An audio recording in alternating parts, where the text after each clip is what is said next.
Yeah, we've talked about civilizations here. Now we're going to talk about sort of Mesopotamia. And when we're talking about civilizations in the last lecture, definitely kind of brought up some Mesopotamian ideas. But if you don't know where Mesopotamia is, this is Mesopotamia in modern day, the Fertile Crescent, sort of modern day Middle East, which is now Iraq. But here you have other places with Israel, Syria, Lebanon. But this is one of the earliest, sometimes called the cradle of civilization, alongside Egypt over here and other different river worlds and civilizations. But Mesopotamia is in this region, and it's called the Fertile Crescent because it's shaped like a crescent, and it's very fertile because of these two rivers, the Tigris River here and the Euphrates River down here. So that's the Mesopotamia. Literally means the middle of the river. So in between the rivers, which is what these are, and you can kind of see these are all this concentration of cities down here and all along this Fertile Crescent. And if you really go back to the Neolithic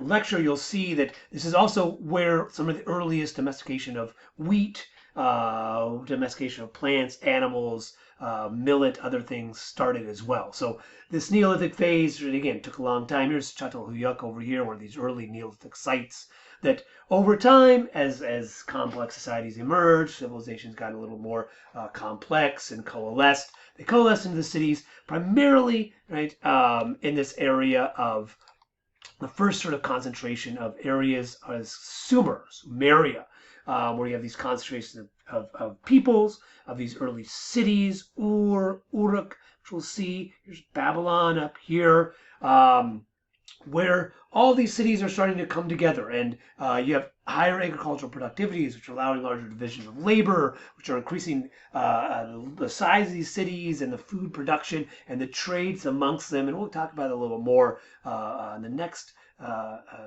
week when we get a little more into specific against Mesopotamian kingdoms and trade networks and all of those. But the earliest thing is earliest formation of this is in Sumer, and they have their own language, Sumerian, and they have a lot of infrastructure. All these cities have cities walls and palaces and temples. All the cities sort of represented sort of look very similar architecture, a lot of similar technologies, wheels, boats, beer, backgammon. We'll look at that a little more as well, and the legacy of Mesopotamia. This is sort of this, geographically, we say Mesopotamia and the Fertile Crescent. This is these areas we are looking at here, and outside of these, surrounded by deserts and mountains. But these mountains were useful because they had a lot of resources that could be brought into these regions. And just to kind of give you an idea of what these early Mesopotamian cities looked like, here is a ziggurat. Right, every city had one, because every city, as we'll learn, particularly when we get into looking at the Epic of Gilgamesh, which is another early literary record of actually literary epic story of ancient Mesopotamia. Every city has its own god. In the city of Ur, which is along the river here, this is the moon god Nana, and his wife Ningal were the goddesses of this city. So all the priests lived in this area. People would bring their offerings here, and the big thing is, as we'll learn soon enough, if your city gods are happy, your city will flourish. If your city gods are unhappy, your city will fall away, either get conquered, or maybe a big flood, or maybe a big drought. All these things could happen. And then within this is the inner wall citadels. Here, this is where the kings lived, right? And they were surrounded by other groups, city filled with houses and shops. These would be the artisans. You can also see the ports, right? They would build these canals here so you could move through the city, and also waste management canals around to defend the city, and these major walls. And all around here, you kind of see the irrigation that was producing the foods supporting the people and all the divisions of labors that came in there. So, and again, it was this sort of uniformity of all these cities within Mesopotamia. They all look very similar. And again, this sort of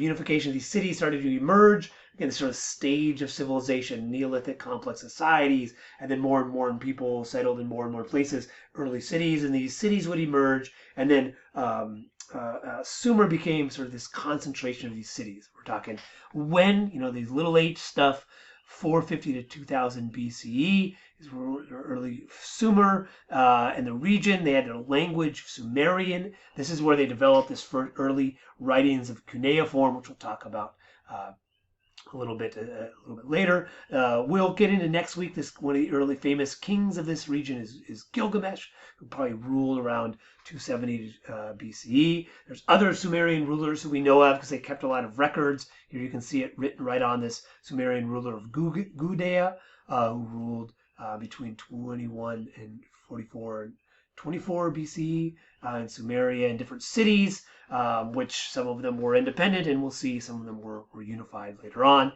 Some examples of Sumerian jewelry. Here, a lot of each city had its own sort of a standard. Here you can see from there people coming to these cities, trading and chariots and movements, all these things that show, each city had its own unique worlds, but they were all connected by language and culture and religion and stories as well.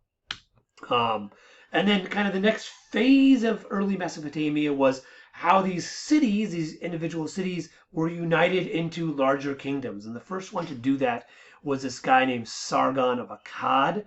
Akkad is here, which most likely is early Babylon, which is the present-day capital of Iraq, Baghdad. So you can see that the history of Baghdad goes back thousands and thousands of years. People were still living along these very fertile worlds. And so what it is about Sargon is he was a Lugal. So we talked about, the divisions of labor within the Mesopotamian world.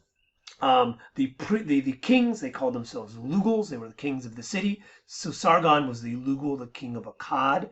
And he was the first one who was able to unify or conquer all of these other cities and form one of these first empires, the Akkadian Empire, founded about 2334 to 2315 BCE.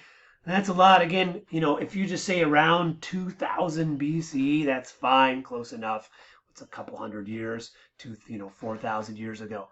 But he's known for becoming one of the first ones to unify these. They weren't just independent cities, but they were unified under these larger kingdoms. After this Akkadian ruler in Sargon, where from here on out, most of Mesopotamia will be ruled under kingdoms, these cities, but different rulers from different cities will at different times rise up and conquer them. And we'll talk about that a little later when we get into the more history of Mesopotamia.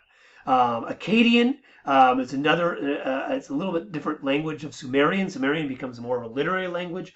Akkadian becomes an imperial language, so that they can, get this idea of communicate along the empire.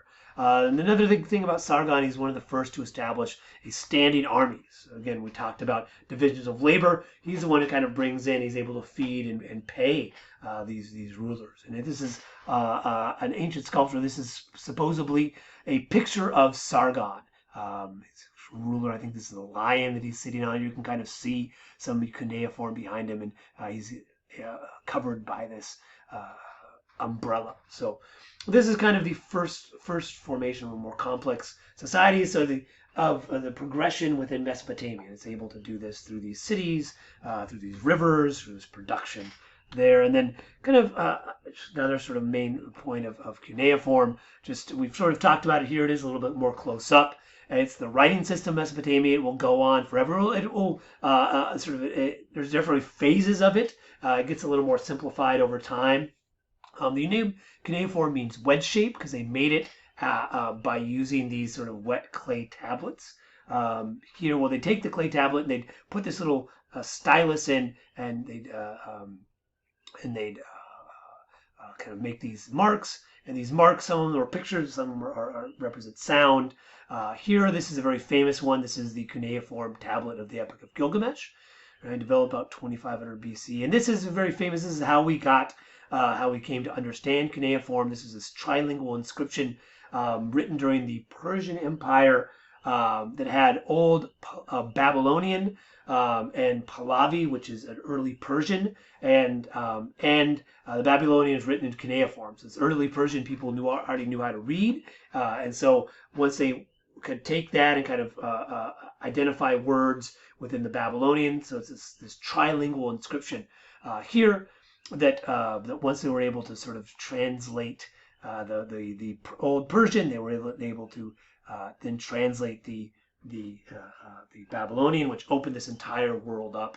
And people are still translating cuneiform to this day, still ongoing. There's a whole troves, which we'll talk about a little bit later, of of information and cuneiform tablets and books that people are still translating up until now. Which again is another reason why we know so much about Mesopotamia, because they started writing so long ago. So we have names, dates, ideas, stories, all of this stuff about this world, which we'll expand on into next week when we focus a little more on Mesopotamian history, but also literature, culture of Mesopotamia.